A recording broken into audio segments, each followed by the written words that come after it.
Lakini tuna tatizo lingine ndani ya chama. Tuna tatizo lingine ndani ya chama. Chama chetu kimekuwa na tabia, na hii ni katibu mkuu na mwenyekiti, na hii nasema bila kupepesa macho kwamba chama chetu kimekuwa na tabia, na tabia hii haijaanza leo, imeanza nadhani ni toka chama kimeanza. Chama chetu kimekuwa na tabia ya kuleta wajumbe feki kwenye mikutano mikuu.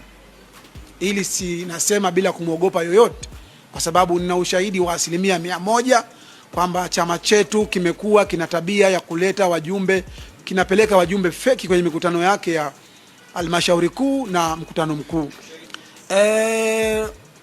Mimi niko kwenye chama kama nilivyowaambia takriban miaka 15-16.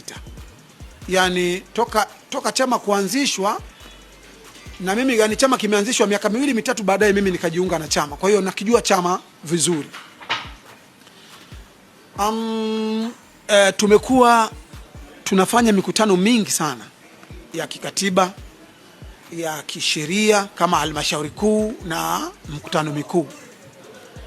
Mimi pamoja na ukongwe ndani ya chama nimehudhuria mkutano mmoja tu, wa mkutano mkuu mmoja tu, na mkutano mkuu huo ambayo mimi nimehudhuria, pia nimeona madudu.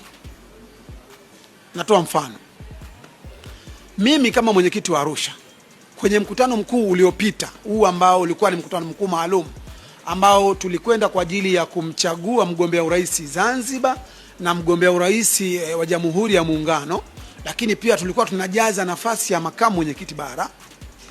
Mimi nimekwenda kama mjumbe kutoka Arusha, nimekwenda mtu mmoja tu, lakini nimefika kwenye mkutano nimekuta wajumbe 4 wametengenezwa pale wakidaiwa kwamba ni wajumbe kutoka Arusha ambao mimi siwajui.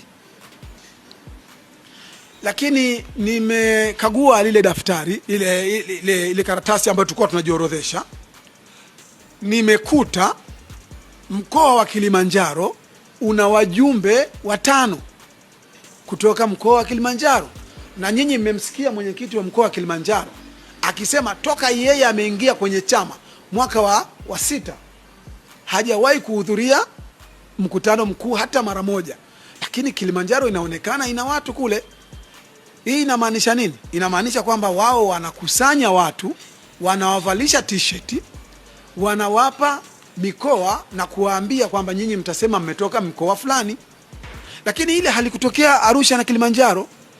Tanga pia nimewasiliana mwenyekiti wa Tanga akanambia kwamba yeye kwenye mkutano ule maalum, mkutano mkuu maalum, alienda yeye peke yake, lakini amekuta wajumbe 5 wametengenezwa pale ambao pia ni wa pale Dar es Salaam, wametengenezwa kwamba wametokea mkoani Tanga.